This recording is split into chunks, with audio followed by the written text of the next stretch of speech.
Assalamualaikum warahmatullahi wabarakatuh. Halo semuanya, perkenalkan nama saya Andriani Masyada Lubis, NIM 0308221022. Saya berasal dari kampus Universitas Islam Negeri Sumatera Utara, dari Fakultas Ilmu Tarbiyah dan Keguruan. Saya prodi PIAUD 1, Pendidikan Islam Anak Usia Dini. Di sini saya dikasih tugas oleh dosen pengampu saya, yaitu Ibu Rina Devianti SS MPD. Di sini saya akan menjelaskan tentang kesalahan-kesalahan berbahasa Indonesia di lingkungan sekitar.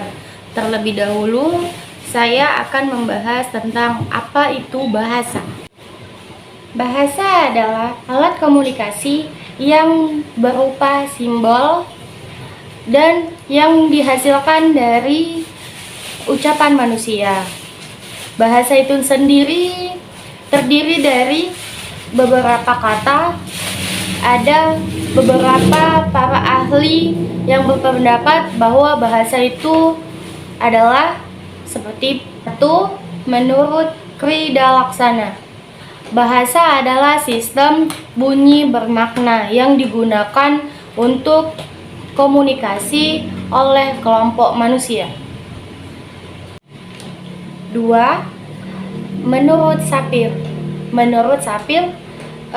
Sapir itu mengartikan bahasa sebagai suatu metode yang bersifat naluri yang dimiliki manusia untuk mengkomunikasikan ide, emosi, dan keinginan-keinginan yang menggunakan sebagai berbagai simbol yang dibuat untuk tujuan tertentu. 3. Menurut Kerap, Kerap mengartikan bahasa itu adalah komunikasi antara anggota masyarakat berupa lambang bunyi yang ujarannya dihasilkan oleh alat ucap manusia. 4. Akan tetapi menurut KBBI, Kamus Besar Bahasa Indonesia, bahasa itu adalah sistem bunyi yang arbitrernya digunakan oleh anggota suatu masyarakat untuk bekerja sama, berinteraksi, dan mengidentifikasikan dirinya.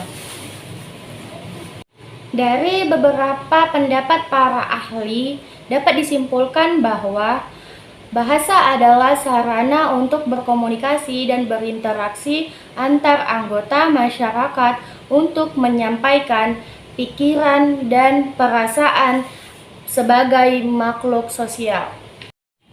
Bahasa memiliki fungsi yang begitu penting dalam kehidupan masyarakat. Bukan hanya sebagai alat komunikasi saja, bahasa juga memiliki fungsi lainnya, seperti 1. Bahasa sebagai alat komunikasi. 2. Bahasa sebagai alat ekspresi diri. 3. Bahasa sebagai alat integrasi dan adaptasi sosial. 4. Bahasa sebagai alat kontrol sosial. Baik, saya akan juga menjelaskan bahasa Indonesia. Bahasa Indonesia berasal dari bahasa Melayu.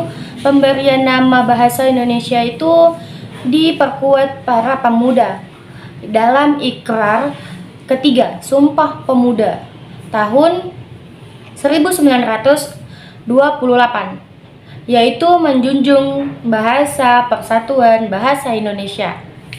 Ikrar itu sekaligus bermakna bahwa bahasa Indonesia berkedudukan sebagai bahasa nasional dan juga sebagai alat yang mempersatukan seluruh suku bangsa Indonesia.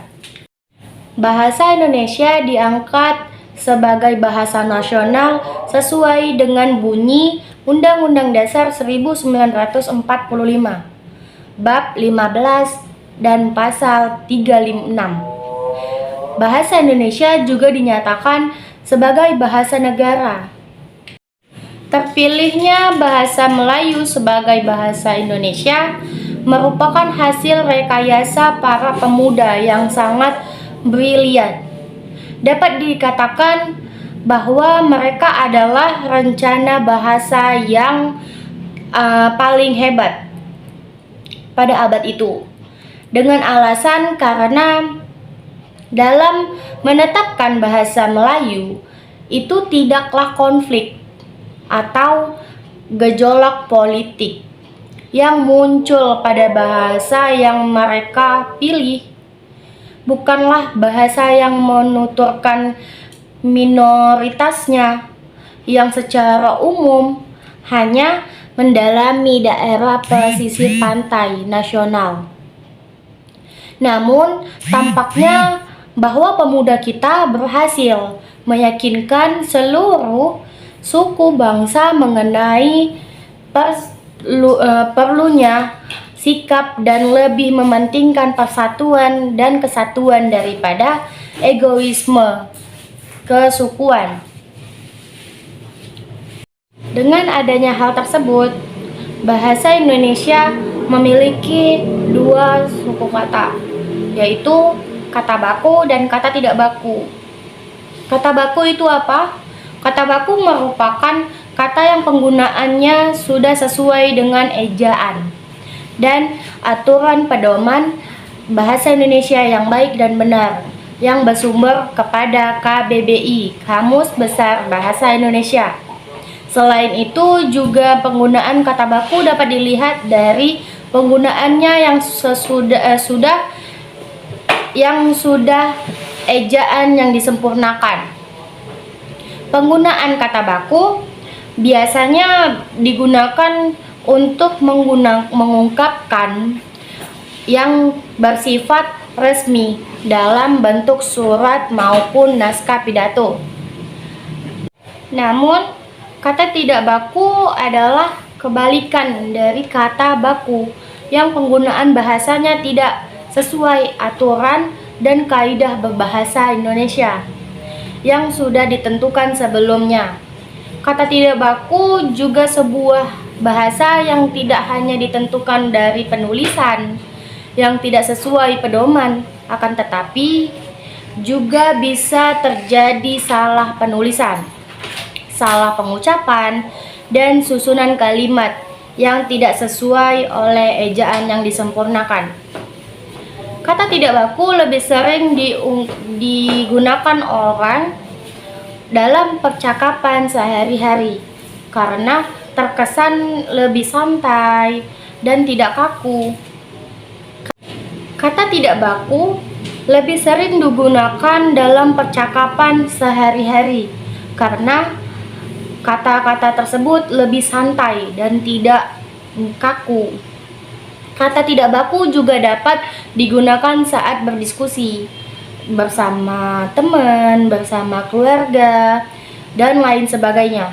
Akan tetapi, kata tidak baku tidak baik diucapkan karena akan mengakibatkan hal-hal yang tidak diinginkan. Baik, di sini saya akan menunjukkan beberapa contoh dari kata baku dan kata tidak baku yang sering diucapkan atau yang sering kita jumpai di lingkungan sekitar kita. Contohnya satu seperti bis. Kita sering mengucapkan atau mendengar bis, gitu kan? Di mana bisnya? Padahal kata bis itu adalah kata tidak baku. Menurut KBBI, Kamus Besar Bahasa Indonesia, kata bis tidak terdapat dalam kamus tersebut.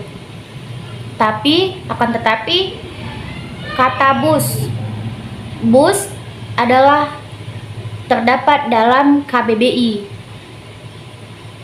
Yang kedua yaitu privat.